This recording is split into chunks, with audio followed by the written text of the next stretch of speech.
Victor Munyaka and Jamnik Kamau were targeted for assassination. The evidence is clear in the bullet holes aimed at specific windscreens of their vehicles. We thank God for their protection. Otherwise, we would today be eulogizing them.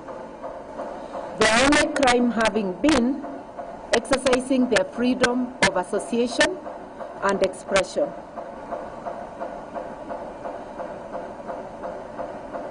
We will not tire from reminding the Ruto administration that freedom of movement, expression, and association are among the fundamental rights guaranteed in our Constitution and in the African Charter on Human and People's Rights, as well as on the International Covenant on Civil and Political Rights.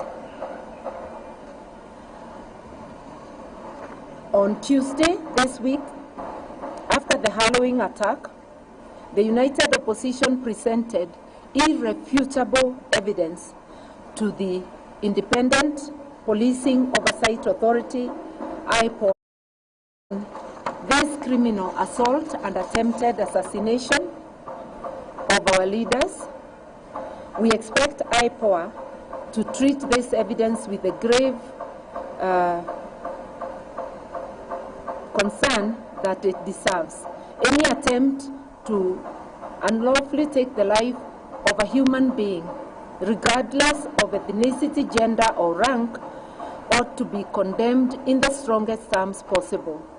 We therefore expect IPOA to hold the commanding officer who led this assault accountable. The Inspector General of Police, Douglas Kanja, and Interior Cabinet Secretary, Kipchumba Murkomen, must be held accountable. The buck stops with them. We can no longer allow the brazen criminal acts and subversion of the rule of law to continue because of orders from above. We are saying enough is enough.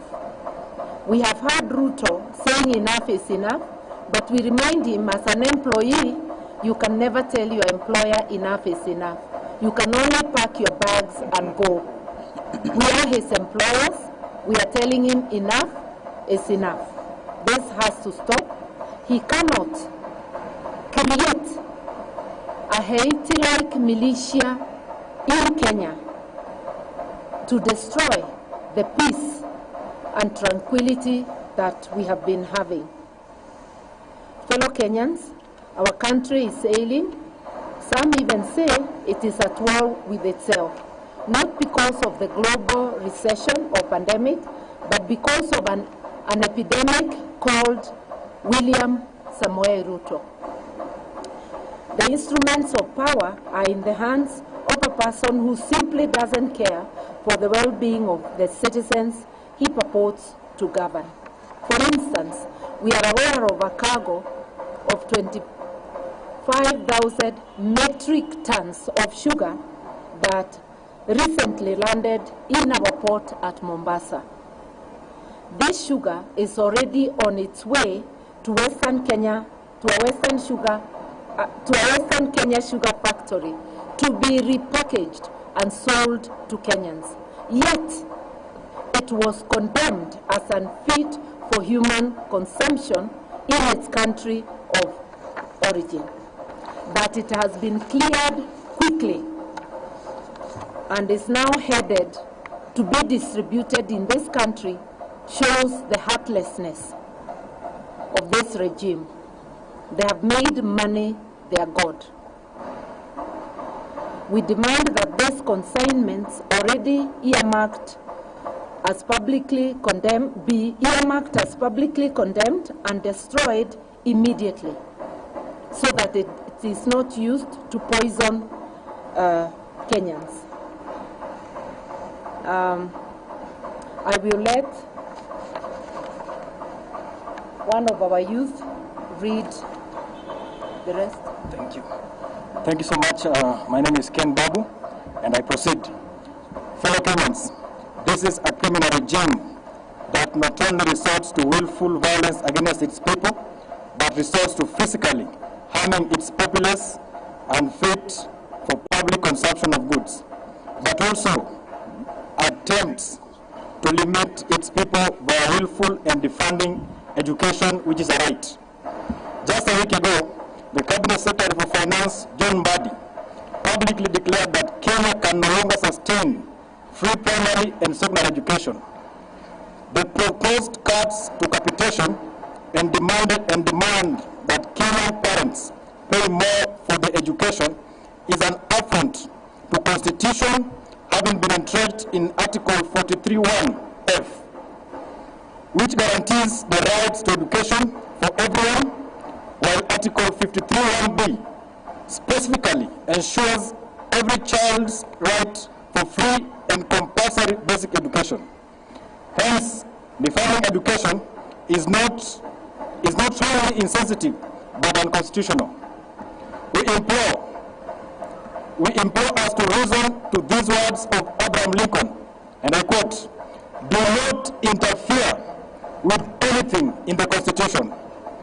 That must be maintained, for it is the only safeguard of our liberties."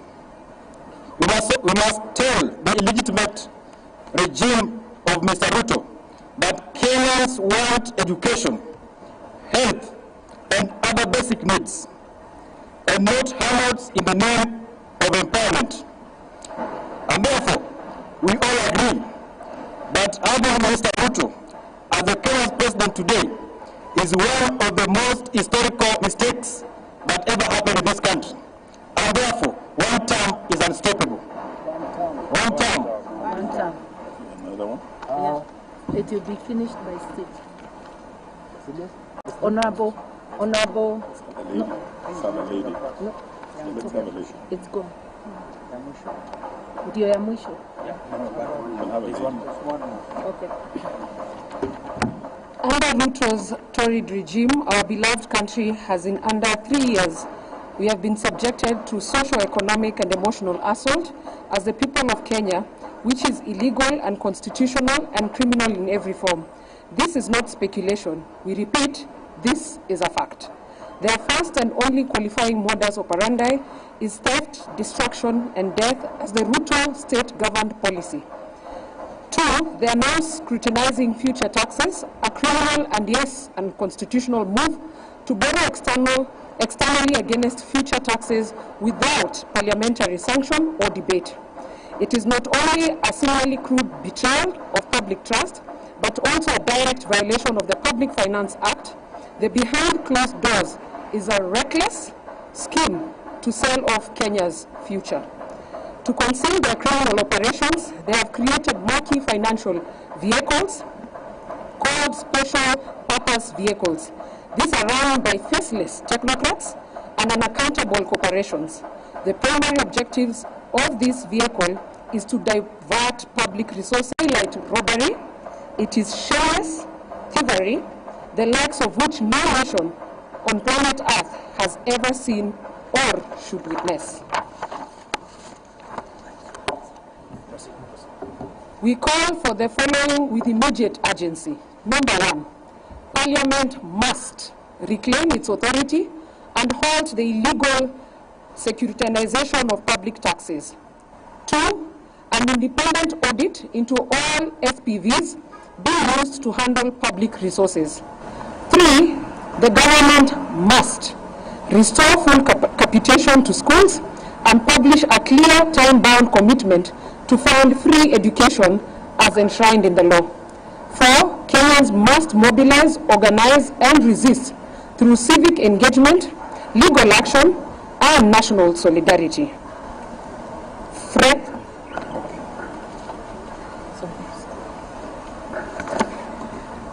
Yeah, it was resolved that one of us should do the conclusion, but of course we'll be taking the necessary questions. This is very brief. Friends of goodwill, as the united opposition, we will not be silent as our country is auctioned. We will not bow down to intimidation We will not allow the proliferation of fake news and propaganda to define our time. We will not allow a nation built on liberation to be destroyed by deception. Mr. Ruto, together with your team, you're on borrowed time. Hashtag one term is not just a reality, it is an eventuality. May God bless our Republic, Kenya. Thank you. One term. One term. You can take the question. Yeah, one term. We can take the question. If there is any, and you can actually observe our inclusive nature of presentation. We will not leave the youth behind, and we will not leave the women behind. Nobody will be left behind.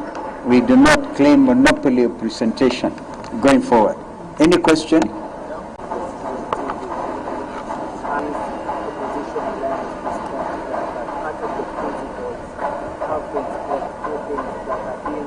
Any segment of the Kenyan community we rendered divisive. Absolutely no. We are not a divisive thing, and I think our sister wants such trip in the States. If that's what you're referring to, I think Mother should handle that. We have already said in our statement, a desperate regime resorts to... There's no place on earth I know where you call a meeting and only certain people come. When it's a public grounds, everybody was there, so we shall react. Thank you. So if the... Yes, sir.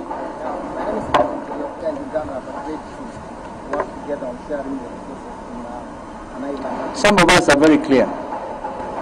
We have stood, I can tell you very authoritatively, when I chaired the first ministerial commission to revitalize East African community. And it went on now to build on the mistake we made in 1977 when we killed East African community. Now we are fully back on East African community situation.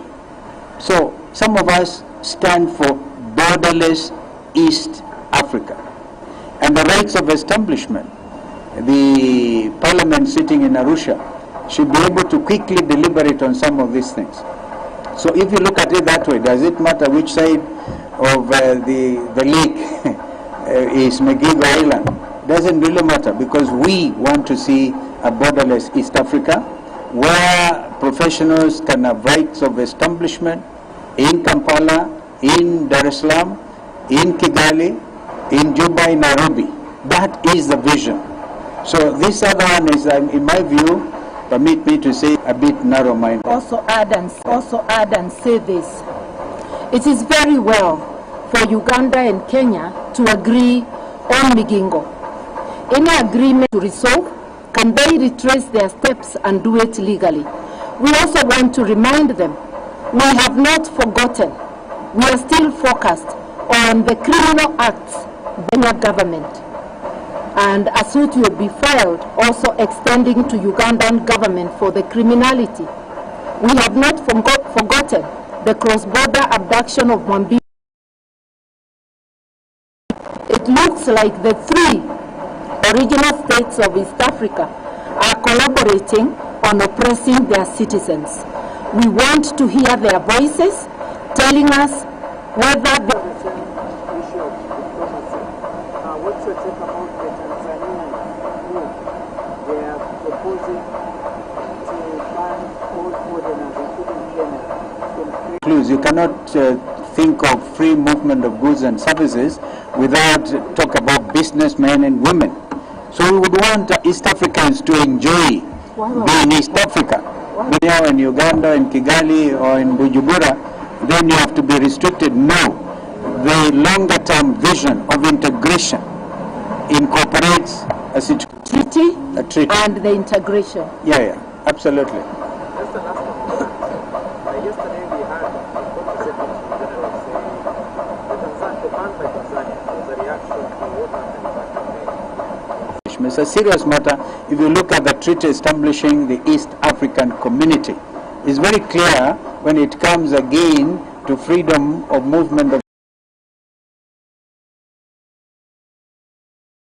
a Kenyan advocate or senior counsel like Martha going to represent a client in Dar es Salaam. Or observe. Or observe.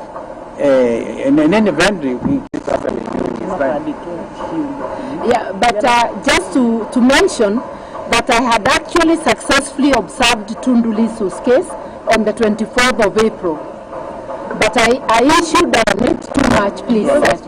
Yeah, it will become just a debate on East Africa. And yet our mind is on capitation. And attempted. When are we going to have a united delegates convention? When are you announcing that? And how we unveil our joint presidential candidate or lineup is our prerogative. We will do so as and when we decide to. Sometimes next year, that will be our secret weapon. But we want to also ask IEBC, now that they're properly constituted. There are many constituencies, 6 of them. There are many wards. It will start with the by-elections. We will be fielding joint candidates, and we will be whipping this administration. It is now very clear that there was a plot for you and your cronies to bring in the sugar. This factory was shut down for 3 months, and the sugar has already hit this rise and provide market. But we also know that this regime has imported tons and tons of rice as we speak. So these are some of the matters we are saying. I want you to talk this about it differently.